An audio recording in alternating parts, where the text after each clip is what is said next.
We are live. Good afternoon. I'm Shanika Smith, the Chair of the Equity and Engagement Committee. I would like to welcome you to the August 15th remote meeting. We are streaming live on the Virtual Engagement Hub link, which is accessible through the Virtual Engagement Hub link on the front page of the city website. We also have the option for the public to listen live by phone. For those with us today, welcome.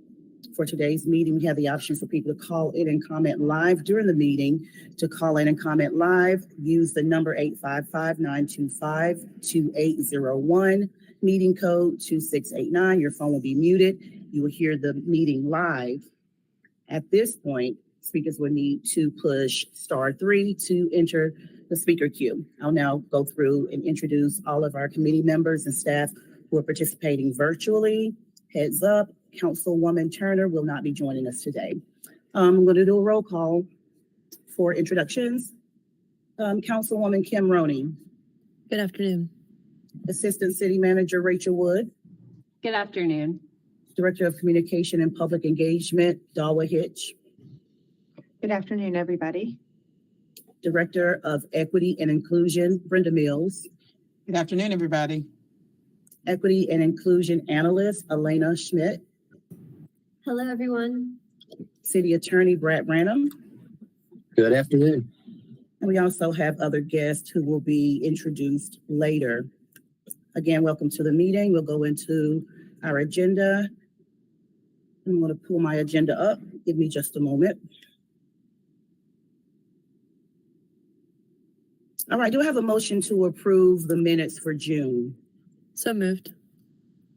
All right, I'll do a roll call vote for approval. Councilwoman Roney? Aye. Myself, aye. The motion carries. We'll move on to the next agenda item. Brenda Mills is going to take it from here. She has an update on our working retreat from our Community Reparations Committee and Commission. And she also will introduce some special guests. Brenda, thank you. Welcome. Thank you, Madam Chair. I appreciate that. And looking forward, this is exciting. We have some impact focus area people here. Next slide, Ms. Katie. So today we're going to be talking about a little bit of a follow-up from our retreat on July 29th. We felt like it was very successful. We did some sessions on truth-telling, experience, defining reparations, and creating a framework, getting clear on recommendations, discussion on accountability for approved recommendations for the future, a timeline for recommendation presentations, upcoming community engagement that we're planning in October. We'll also talk a little bit about the Cease to Harm audit vendor that has been selected and the work that we've initiated. Updates from the impact focus areas. Excited to have criminal justice and economic development with us here today. Next slide. So the retreat on the 29th was very, very helpful. I think the members left with a positive feel. They talked about truth-telling. They did a discussion in pairs to share their experience about truth-telling in terms of being African-American in Asheville. And then they got together in their impact focus areas to acknowledge the different harms that came out of that truth-telling exercise. In defining reparations for Asheville, looking at creating a framework, they were to answer the following questions. When I read the City of Asheville resolution supporting community reparations for Black Asheville, reparations looks like, in order for this change to take place, we need, and then when whatever particular recommendation is implemented, Black Asheville and Buncombe County residents will. Next slide. So getting clear on recommendations, we had a breakout activity with all our commissioners reviewing all draft recommendations. So currently, we're not making all of our IFAs come up with all their recommendations, but we looked at the ones that they have thus far. And so each of the different IFAs went around to the other IFAs and wrote notes and gave updates. And they were also identifying the ones that overlap with each other.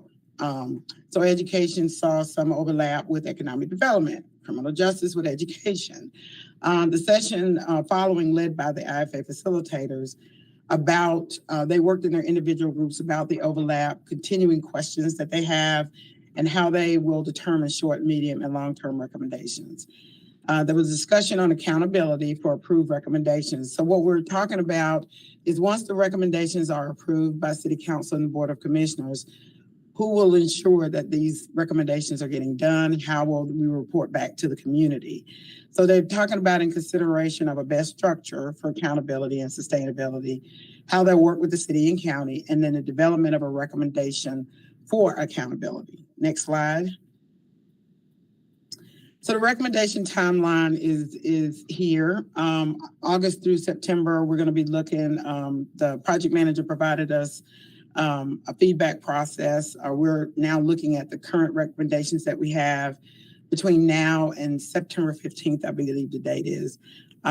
We will start in September through January of 2024 with the commission voting on recommendations in rounds. The vote will be conducted via majority vote, and then the recommendations that pass will then be sent to governing bodies. I think we're looking at, compiling all those at once to bring. So we're continuing to look at our process.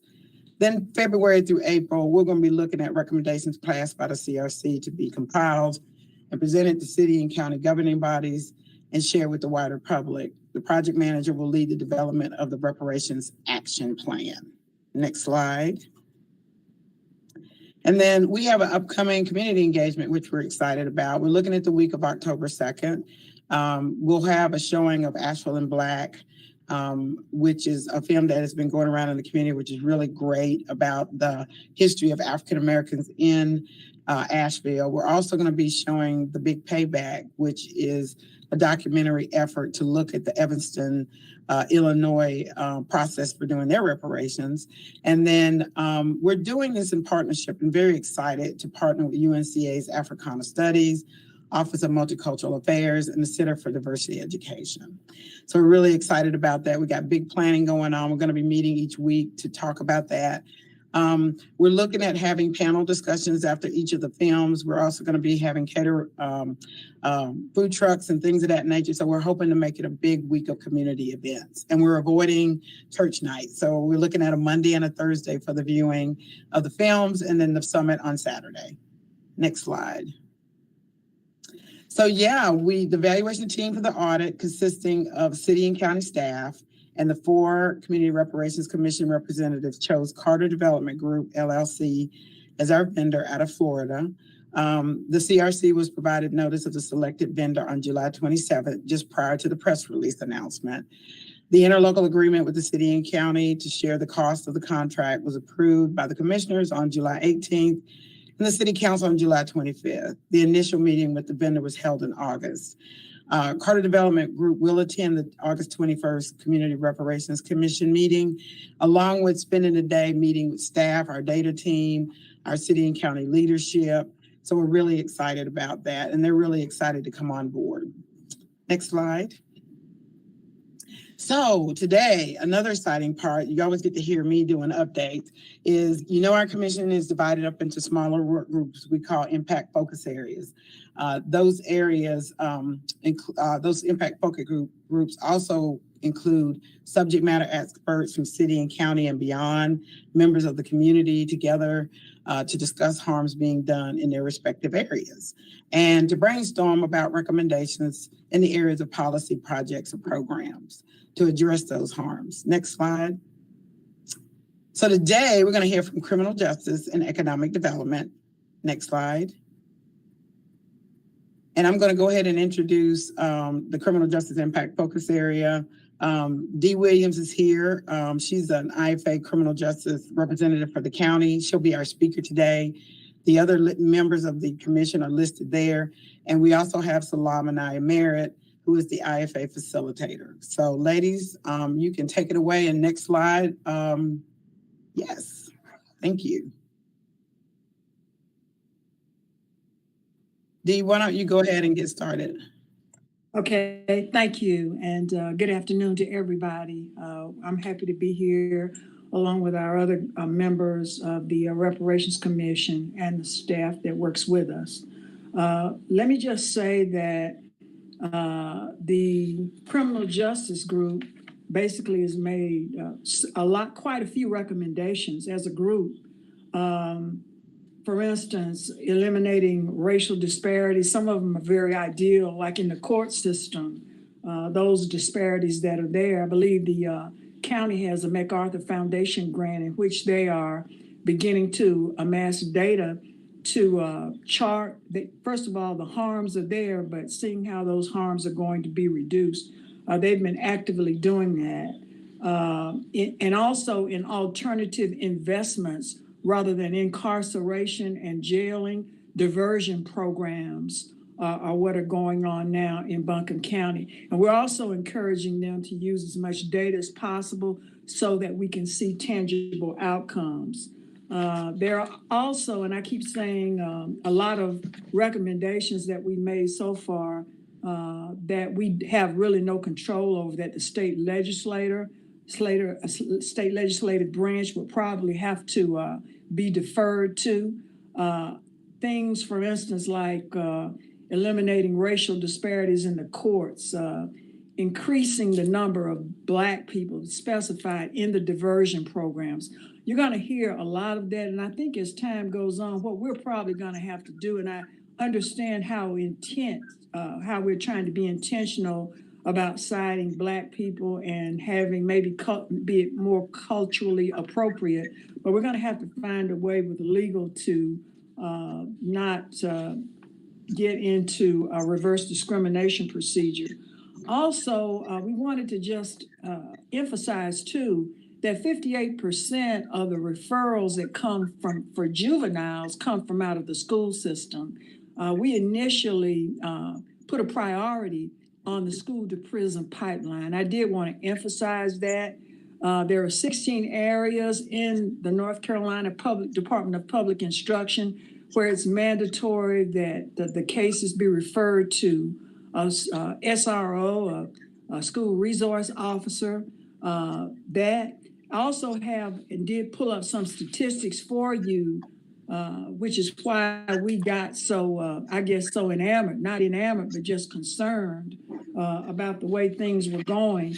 As far as here in Asheville and Buncombe County, it's clear that the criminal justice system is working just the way it was intended or designed, and pretty much has not reformed that much in terms of what the data is showing us. I'm a real big data person. I know intentions are great to try to change things, but data usually shows us whether or not we're effective and how we can best use our resources.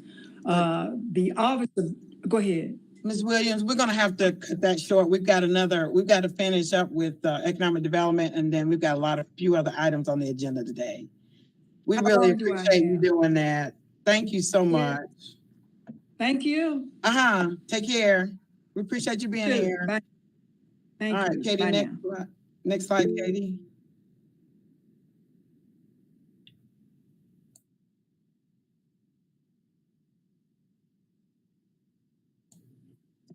I see a hand raised, Madam Chair. Kim, is your hand raised? It is. I wondered if we might invite CRC member D. Williams to present any other information via email or note, or I'm happy to take a call too. I think if there's something that is still lingering from your presentation, I'd be happy to hear it. I will reach out to her and let her know. Thank you. Thank you, Councilmember Roney. So I'm going to introduce, we have two speakers today, Dwayne Richardson, who's a county representative, and Kimberly Jones, who represents Stumptown community. And then their facilitator is Tara Brown. Tara and the team, you can take it away. Good afternoon, everyone. Thank you so much for having us here today. We are going to share with you a little bit about the economic development impact focus area. We are currently seeking community input on draft proposals before presenting them to the full commission in September. And the groups that we're targeting are the legacy communities and the other IFA groups. Like Brenda mentioned earlier, that there is a lot of overlap. So we just want to, get with everyone and see dive into more what the overlaps are, as well as to talk collectively of what other IFA groups ideas are and to share ours. And with the legacy communities, just want to get feedback on what each one feels is most important in their community. So that's our community input area. And on the next slide, we have key themes of the draft recommendations, Black-owned business development and expansion strategies. And what we've come up with for that are grant programs, business incubators, economic development centers, and business corridors. And Mr. Richardson's going to speak a little bit more about that. Thank you. Thank you very much, everyone, for having us today. Also to the county, thank you for the opportunity for the reparations topic to be addressed and the commission to be created. Having said that, I think that our story, my family story has been told, but I think it bears repeating that we had a small grocery store in downtown Asheville. It was known as Haynes Grocery. Back in the day, as they say. And it's symbolic of one of the businesses that was removed from the community that was never put back as a result of urban renewal.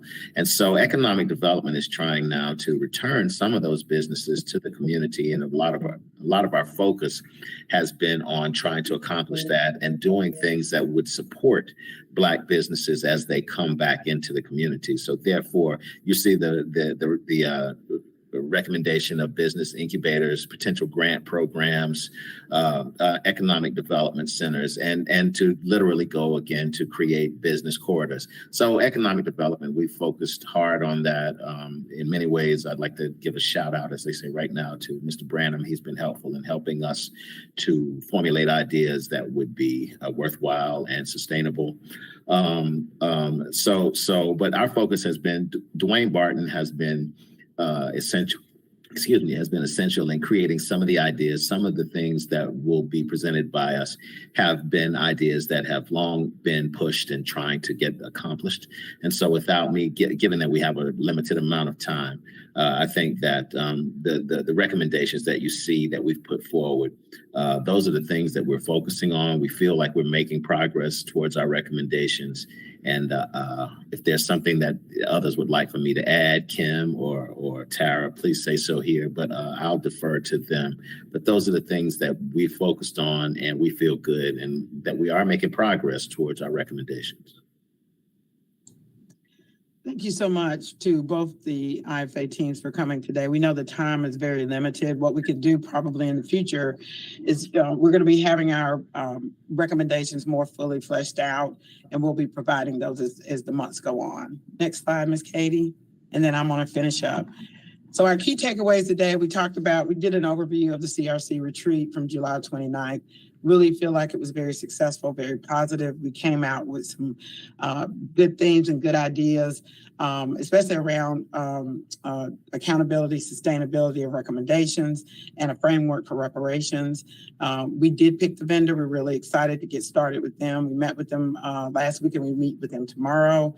And then hearing the updates from the impact focus areas for criminal justice and economic development, this is where the work is getting done. And this is where the energy and the excitement is going on. So with that, I will end my presentation, and thank you for your time today. Thank you always, Brenda. Committee, you're now welcome to ask questions. This is Kim. I just wanted to say, having attended the retreat, I really appreciated that it was well attended and engaged, especially there was audience from the public there. I did remember hearing a recommendation that came from the table that was around education, and the way it was worded was curious to me. And so I wondered, will we see that at a future recommendation set, or will there be some sort of like briefing on the retreat? Not necessarily like minutes, but will there be like a synopsis or anything like that to anticipate? Yes, ma'am, we will. We hired a professional facilitator for that. So we will be waiting on getting a report from her soon. Sounds good. Thank you. Thank you. All right, with no more questions, we'll go on to HRCA's recommendation for Asheville Crown Act. And presenting that, we have Elena Schmidt from the Equity and Inclusion office. Thank you, Madam Chair. My name is Elena Schmidt. I use she and they pronouns. I'm the equity analyst in the Department of Equity and Inclusion, and I'm the liaison for the Human Relations Commission of Asheville. Also joining us in this meeting is the HRCA's chair, Alma Atkins. Ms. Atkins, would you be able to say hello?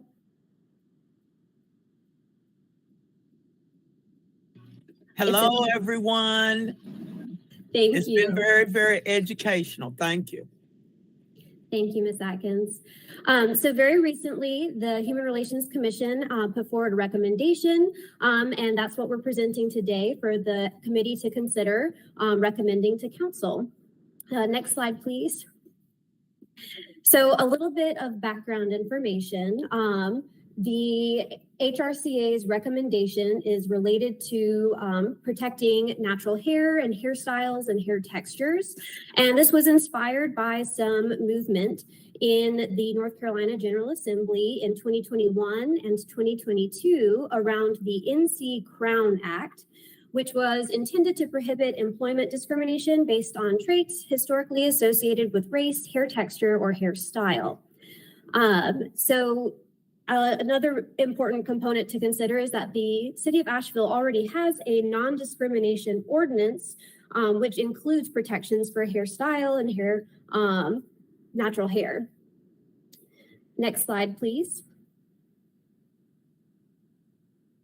So in January 2023, the Human Relations Commission of Asheville introduced discussions of a recommendation, a recommended ordinance based on the North Carolina Crown Act to protect discrimination against natural hair and hairstyles in Asheville. In March of 2023, the HRCA voted unanimously to make this recommendation to adopt the Asheville Crown Act inspired by the NC Crown Act. Now, because the city of Asheville already has a non-discrimination ordinance protecting hair and hairstyles, staff recommend revising the existing non-discrimination ordinance to reflect the additional language that the Human Relations Commission has proposed with their recommendation for an Asheville Crown Act. So rather than having a separate ordinance, we would revise the existing non-discrimination ordinance to reflect some additional language around hair. Next slide, please. So this is what the proposed language looks like for revising our existing non-discrimination ordinance. You can see the additions in red ink. It includes the addition of hair texture to our non-discrimination ordinance and some examples of hairstyles, such as bantu knots, braids, locks, and twists. Next slide, please. And so just as to recap, the Human Relations Commission was inspired by the NC Crown Act and made their recommendation for an Asheville Crown Act, and staff are recommending that we revise the existing non-discrimination ordinance to reflect the new language or the additional language around hair that is included in the HRCA's recommendation. So our requested action is to consider recommendation for amending the non-discrimination ordinance to include this additional language. And our suggested motion is to recommend that City Council amend the non-discrimination ordinance to include the proposed additional language. And I believe that's the last slide. Thank you. All right. Do we have a motion on the floor? Comments or questions? I'm prepared to make a motion. I did have a question for Brad. When we were passing the non-discrimination ordinances, we were looking at working closely with other cities across North Carolina and especially the county so that we were in alignment. Has there been an outreach to the county to see if they're interested in also updating the non-discrimination ordinance for the county? Thank you for that question, Councilmember Roney. I can say at this point that I have not personally spoken to members of the county about this. The discussions that were had leading up to the city's adoption of its non-discrimination ordinance were pretty robust, and that included other municipalities and counties throughout the state. The language ended up being fairly consistent across the board in terms of what various cities and counties adopted around this.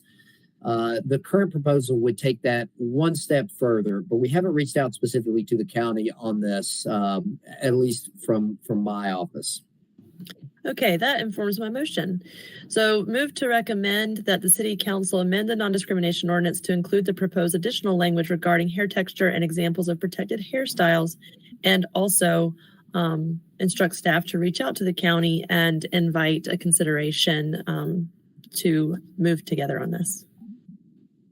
Second. Do a roll call vote for approval. Councilwoman Maroney. Aye. Myself, aye. The motion carries. We'll move on to our next agenda item. Dawa Hitch is here from the Director of Community and Public Engagement. She's going to go over some, she's going to give us updates. Thank you, Dawa.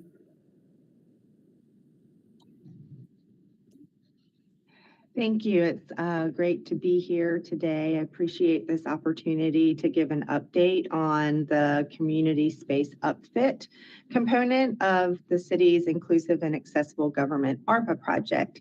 My name's Dawa Hitch, and I have the pleasure of serving as the Communication and Public Engagement Director for the city, and look forward to sharing this information. Next slide. So a couple of key takeaways, just to reflect back on our guiding principles with this project. It's really aimed at improving neighborhood and climate resilience, and that's by addressing barriers to communication and public engagement. So for this particular component of the project, the upfits are related to hybrid meetings, and we know that hybrid meetings provide accessibility, which means more people can have access to information in the decision-making process. To recap quickly, there's 4 components to this project. Updates on the other 3 have been given in June, 1 back in February, and 1 in April. And again, today we're going to be focusing on the upfit of community spaces component. Next slide. So total project budget, we feel like it's very important to be transparent about how these funds are being spent. So direct money to the community for this particular project is about $140,000. Part of that being the community center upfits. In addition to that, the other components, you've got the capacity building facilitator plus stipends. That's for our community engagement academy, and then sign language interpreters. Those are examples of a few others. And then the indirect costs of this total project budget are in the realm of $375,000. And with that fund, we brought in 2 additional staff members to assist with language accessibility and to run these hybrid meetings and give us the learnings that we needed to be able to apply them to the components that we're talking about today. Also, there's some broadcast equipment that will help us really take our hybrid meetings to the next level. Next slide. Okay, I know in the past, and we've continued to get questions about the difference between the community space upfit project and hybrid meetings. So I wanted to just go over that quickly to make sure that we've done our best job explaining the differences between the two. So the community space upfit component, that component of the project is focused on vulnerable communities and making sure that there is access to technology, which would then allow for remote participation. And so in these community identified spaces, those places will be able to use the equipment from this component of the project to hold their own simple hybrid meetings. They'll be able to receive virtual briefings from city staff during emergencies. And they will also be able to be piped into the city's first floor conference room where we will be producing hybrid meetings. The meetings are taking place, some are in person, we can bring people in. They will be able to be brought into those board and commission meetings, for example, that we're moving forward with for the hybrid meeting component. And that was a recommendation that was brought to this committee a couple months ago, and the direction was to go ahead and move forward. So we are moving forward on that one, and we're excited to be able to add this component into it. One thing I do want to make sure that we convey is that well, let's go to the next slide. That's what it's there for. All right, so the goal really is to meet people where they are. So that does not mean that these upfits must take place in city-owned buildings. The intention is very much in accepting people where they are already meeting, and if there is an interest, providing technology for participation virtually. So what might that look like in the real world? If we could go to the next slide, Katie. If anybody watching or listening this afternoon was tapped in during the early stages, the listening sessions that were held that preceded the reparations commission, our truth telling and listening series, we were able to work with a setup in the Eddington Center where people were already gathering, and we were able to bring them into the meeting at the Harris Cherokee Center.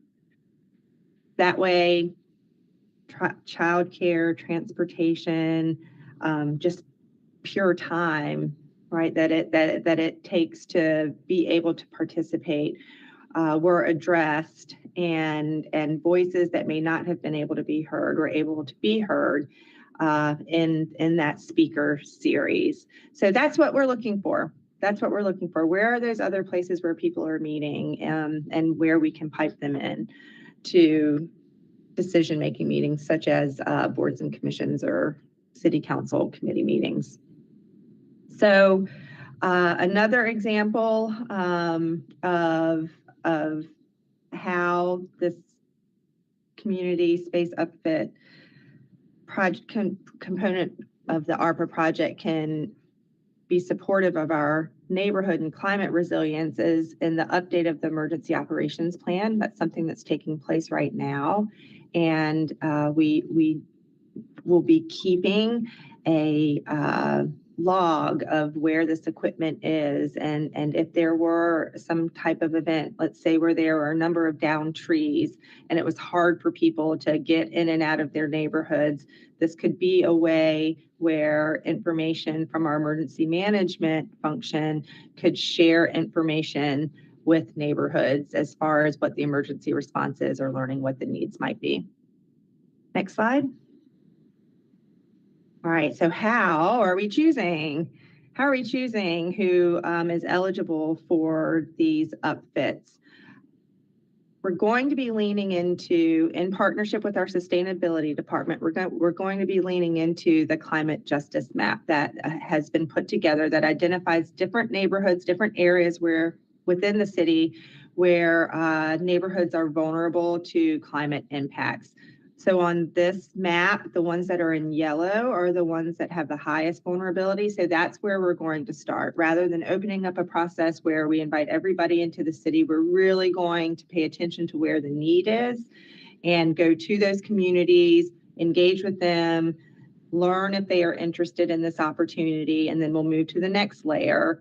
And that would be the neighborhoods that you see in orange. So the intention here is to be mindful of different vulnerabilities we have in different neighborhoods and to start there for these investments. Next slide.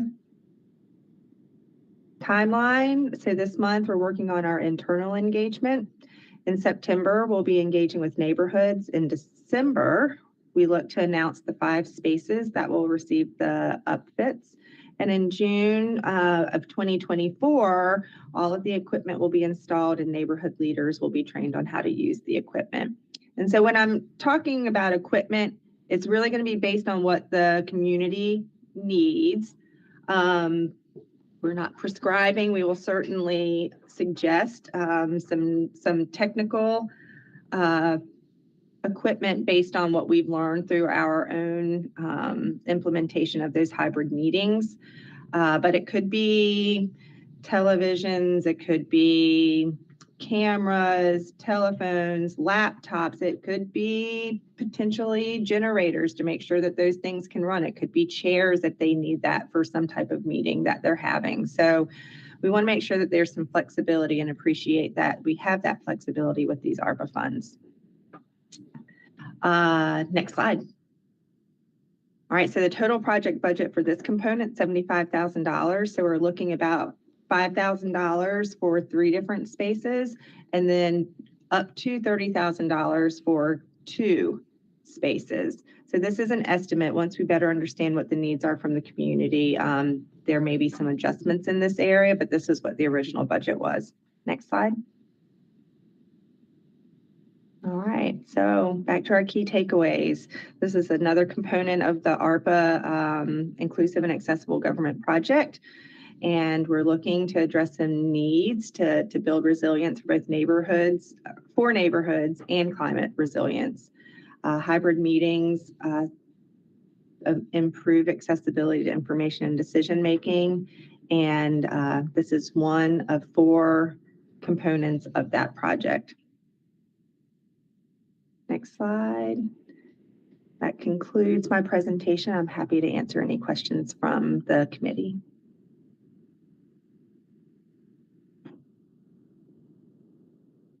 This is Kim. Dawa, I would just say thank you. Folding this for us as it's like blossoming has been really beautiful, and I know was eagerly anticipated by the community. I'm sure I'll have more questions as we hear back from the community what the needs are that they've identified. But for today, it's just thank you. All right. Thank you, Dawa. We'll see you next month. All right, sounds great. Thank you all. To the next agenda item. The next and final agenda item we have. Rachel Wood is going to present to us our 2024 committee work plan. And we'll have some discussion about the plan that she is recommending. Yeah, thank you, Councilmember Smith. And this is definitely intended to be a discussion for today. Before I launch into the slides, though, I do just want to take a moment to kind of take stock that this committee has only been in existence for 8 months. And I know when staff was meeting over the course of the last few weeks to develop proposed items for the work plan, we all mentioned that we couldn't imagine not having this committee now that it's in existence. So I do want to thank the City Council for allowing staff to have this opportunity to have more open dialogue with you about the work that we're doing in the space of equity and engagement across the organization and with the community. With that, I'll start into my key takeaways. Next slide. Thank you, Katie. So annual work plans serve as tools to plan for and better organize the work of City Council committees. And those work plans are intended to be dynamic. So what I'm going to go through with you today really is a snapshot of what staff has planned through the end of the calendar year. We do have work plan items slated for the rest of the year, but those items become a little bit more movable as we look further out onto the horizon, and definitely want to take feedback from committee members today and throughout the remainder of the year on how else we can plan for and make sure that we're meeting your expectations in terms of the types of material that we're covering at the committee level. Committee work plans are informed by Council's Vision 2036 framework, your annual strategic priorities and your new strategic priority goal statements, as well as the committee scope of work. And the committee scope of work, those were established and approved in November of 2022. And we made a commitment at that time that moving forward, we will be looking at your committee scopes as part of your annual retreat process when you're reviewing your strategic priorities as well as your goal statements. Committee work plans include a combination of ongoing and administrative items, along with policy considerations that include specific assignments for advisory boards and other committees. And that's a component that we're going to continue to refine across all council committees, is how do we have more intentional touch point with those advisory boards that are most closely tied to the work within the scope of each council committee. City council committee work plans are intended to be dynamic living documents that will serve as an overall guide for council committees, staff, and advisory board members throughout the fiscal year. Next slide, Katie. So as a quick reminder, your Vision 2036 framework, as well as your strategic priorities, those really serve as the basis for how we determined as staff what items to propose for your work plan looking out over the course of the next few months. So while these are not exclusive by any means, the key vision framework components that are most aligned with the scope of this committee include equitable and diverse community and a connected and engaged community. Then going down to your annual fiscal year 2023-2024 strategic priorities, the most closely aligned, but by no means the only aligned strategic priorities include neighborhood and climate resilience, as well as reparations.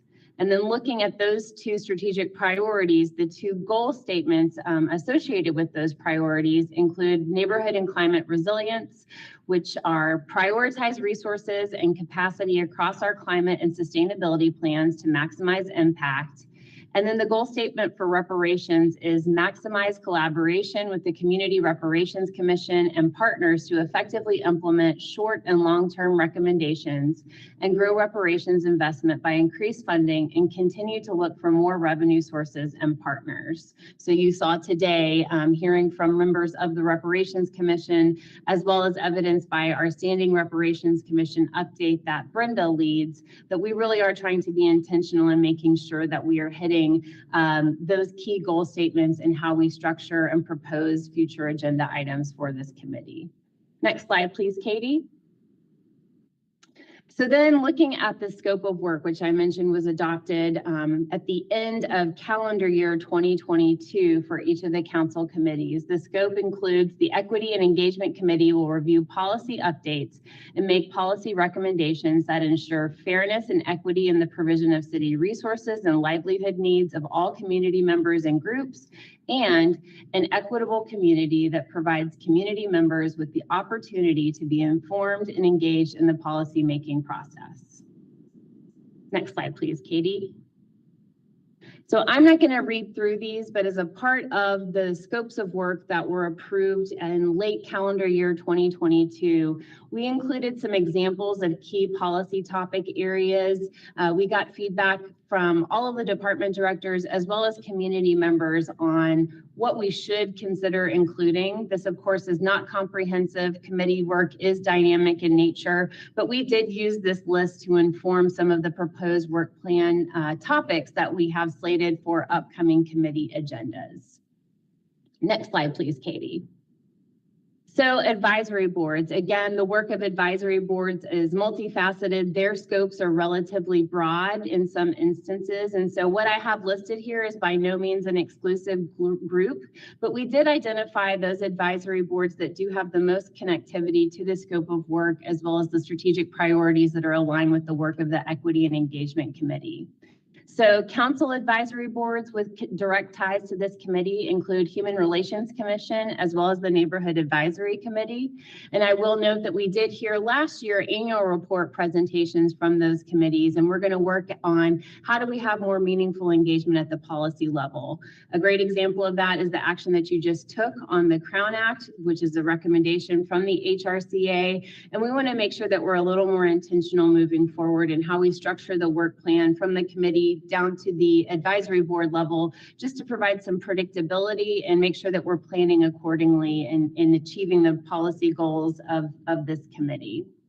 Then looking at city, county, and regional advisory committees with connection to this council committee, those include the African American Heritage Commission, as well as the Community Reparations Commission. And then we do have one working group where we've got an item that's slated for November and again in January, where we definitely want to get feedback from the boards and commissions working group, given the body of work that they're doing and informing the future of our advisory board structure in Asheville. Next slide, please. So again, this is a draft list, and we definitely want feedback from the committee members today. Also, this is dynamic, so if for whatever reason we need to delay an item based on staff availability or other items being reprioritized, we will continue to update this list. And on each committee agenda, at the very end of the agenda, you'll note future slated agenda items so that you can see how those things have changed. Definitely open to feedback from you on how else you'd like to have us communicate as things need to move based on the dynamic nature of the work that we provide. So right now, looking at September, we do have a pretty robust agenda scheduled for September. I will note that 2 of the items should be relatively quick. So the first item slated for the September 19th meeting is a Kayla update. So that's just to talk about the success of the program as we completed another round this past summer. Also introduce you to some new staff that we have working on Kayla.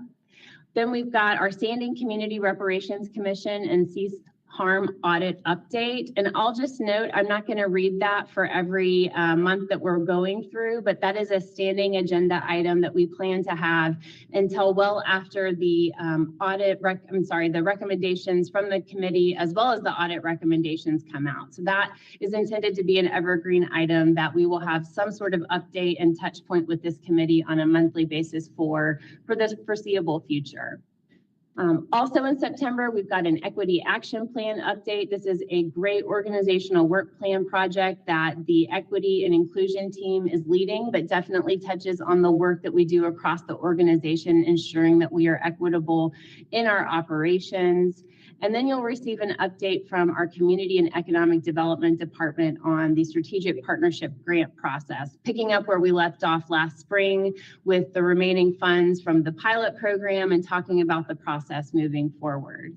And then another really quick update at the September meeting will be the Festival of Neighborhoods program. Dowell will just give you a quick update because the Festival of Neighborhoods is slated to occur at the end of September. Moving on to our October 17th meeting, in addition to our standing reparations update, we'll have a follow-up strategic partnership grant process overview from our Economic Development Division Manager, Rachel Taylor. You'll also hear from Miller 3 as well as Frank McGowan on our disparity study final report. The current plan is for Miller 3 to present to this committee. We will be requesting action prior to full council consideration of continuing our existing policy, serving as the basis for our Asheville Business Inclusion Program at your October 24 City Council meeting. Also on October 17th, the CAPE department will provide an update on the Community Engagement Academy. So moving into November, again, we'll have our standing reparations update. And then this is where we've got our first touch point of the body of work where we will be coordinating with that boards and commissions working group. This is the compensation and accommodations for advisory board members. So this is the body of work, making sure that we have reduced as many barriers as possible to ensure we've got diverse representation on our advisory boards. And then also making sure that we've got consistency on those compensation and accommodations across the different boards that we have in the community. And then also in November, we'll have an update on the ARPA Language Accessibility Project. Next slide, please, Katie. So then looking at December, we'll have our standing reparations update. December is going to be the month that we will have the results back from our national community survey. So that is a presentation that our CAPE team will lead. We'll also have an update similar to what you heard today, just on the progress that we're making in the upfit of community spaces. And then you'll hear about a body of work that's been led by our Equity and Inclusion Department, but has included departmental representatives from across the organization on our policy equity analysis team. And this group has done tremendous work looking at different internal policies the organization has and making sure that we're applying an equity lens and considering how the policies the city has may be impacting different employees in different ways. Moving on to January, we'll have an update on that body of work around the compensation and accommodations for advisory boards. And then we'll also have a hybrid meeting update on that ARPA-funded project. And then February, we'll have, in addition to our Standing Community Reparations Commission update, an update on staff trainings to improve communication, accessibility, and engagement. So those are the items that we've currently got slated through the end of the calendar year and the very first of calendar year 2024. Katie, if you'll move to the next slide, we do have a few items that we know we want to cover with this committee, and we just have not yet identified a specific date. Those include an update on the continuity of operations plan, as well as emergency operations plan and the impacts of those planning efforts for all residents, accessibility during the budget process, and then also annual report updates from advisory boards, similar to what you heard last year, but just working on how do we have a little more intentionality as those advisory boards are looking at their work plans for the upcoming year and making sure we've got those touch points as they're doing policy review work to report back to the committee. So that's kind of what we've got planned in a nutshell. Katie, I'll let you go to the last slide.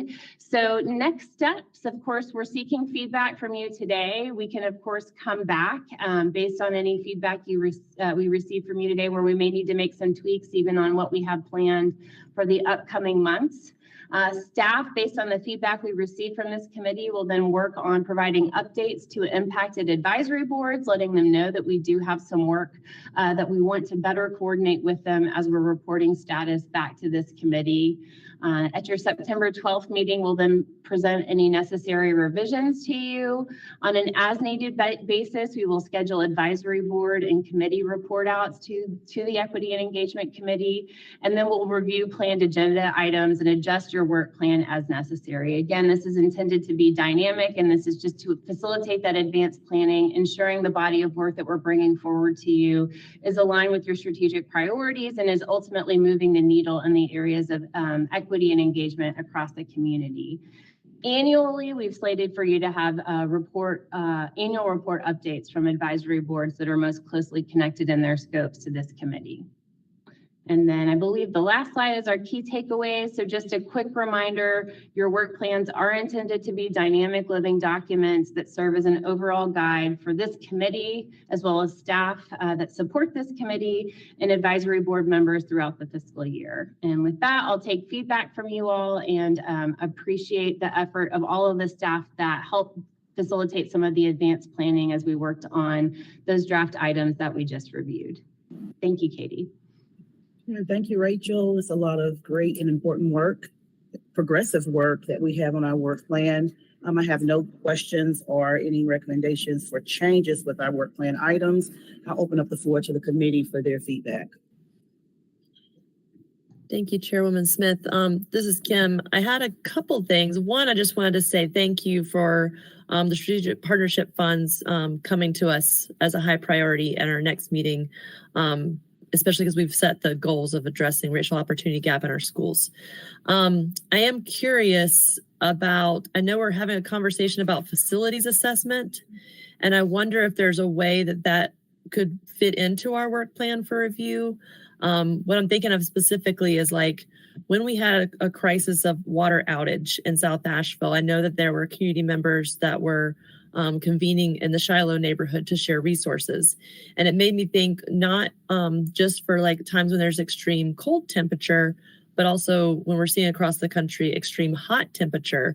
What happens if there's grid failures? What happens if there's snow on solar panels and they don't have a battery backup? So when we're doing facilities assessments for neighborhoods, if they do have resources, how do we make sure that like instead of scattering a lot of resources really far, how can we really bolster to make sure that we have geographic equity and also applying our climate justice map to make sure that those emergency hubs, or as Councilwoman Smith mentioned a year ago, resilience hubs in those neighborhoods, so that if folks need to be able to charge their phones or have heating and cooling stations, we might not be able to serve every house, but we might be able to serve each community in a way that there's a centralized resilience location.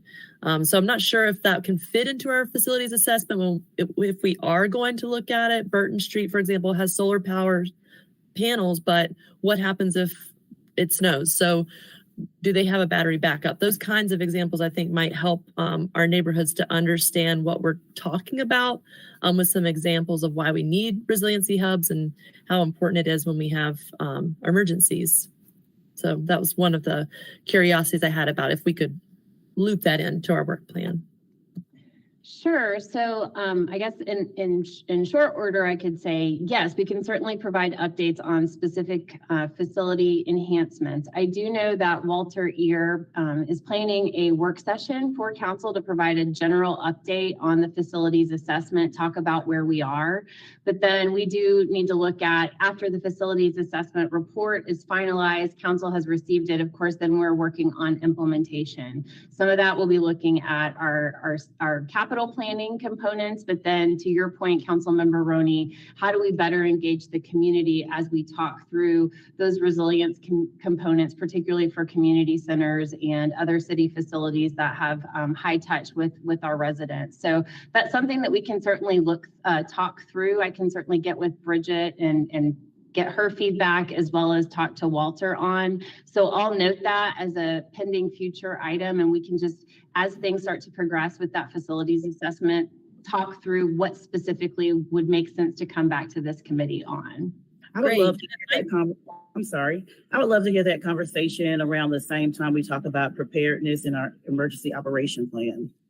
Yes, and I agree. What I'm also thinking of is like if there's a way to kind of line up where we've got overlapping agreements.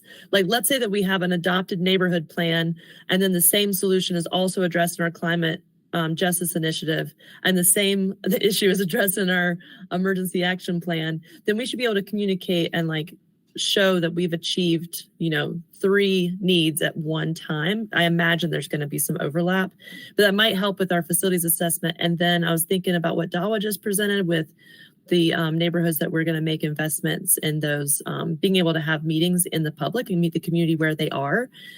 So that might also be able to help us heat map resiliency hubs.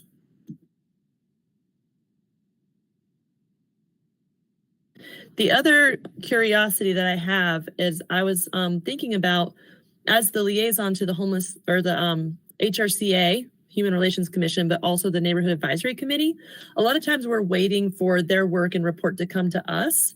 And I wonder what it would look like to have more of a dialogue approach so we've got water flowing in both directions and a good communication flows.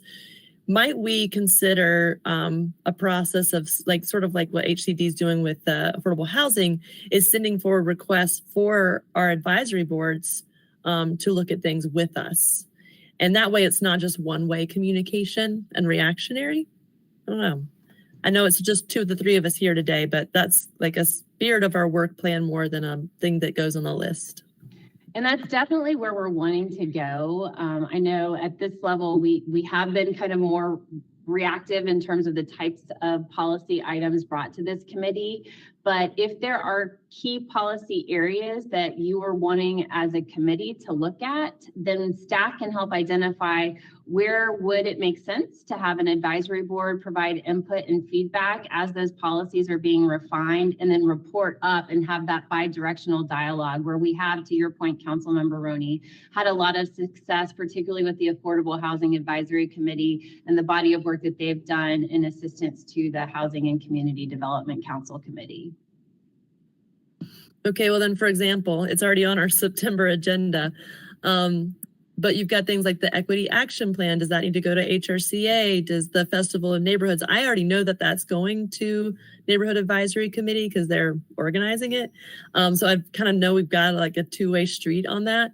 But I do wonder about strategic partnership grant. If when we have the HRCA, for example, convening regularly to make recommendations, it may help us to give instructions on what recommendations they could be making. I'm not sure we're fully activating that group. And then I also see where the Neighborhood Advisory Committee could be more deeply activated. So thank you for helping us to draw those connections. All right, thank you, Councilwoman Roney. Rachel, is that all you need from us as far as like massaging your plan or ideas? This has been great. Really appreciate the feedback. And again, this is intended to be an ongoing dialogue. So we'll continue at the end of each agenda to list the planned upcoming agenda items. We'll segment those by month just so that there's a little more predictability and you knowing when they're going to come forward. But please know we welcome that feedback because we do want to make sure we're meeting the expectations of the committee as we're planning for future agenda items. And have you thought about touching base with Councilwoman Turner to get her input? I'm sure she'll have some input before we move forward with solidifying the plan. We can certainly give her an overview in advance of the September meeting. All right, that was a good meeting. I think we're at the end of our meeting. I do want to see if there is anyone in the speaker queue ready to give public comment. Yes, we do have one caller. One moment. Caller ending in 6687. Your line is now open. Hello, can you hear me? Yes, ma'am, you can go. Okay, I have maybe a two-part question. I'm a concerned citizen in Asheville, and I would like to know, in 2023, why is it that we only have one Black director in the entire city of Asheville? And also, my other question is,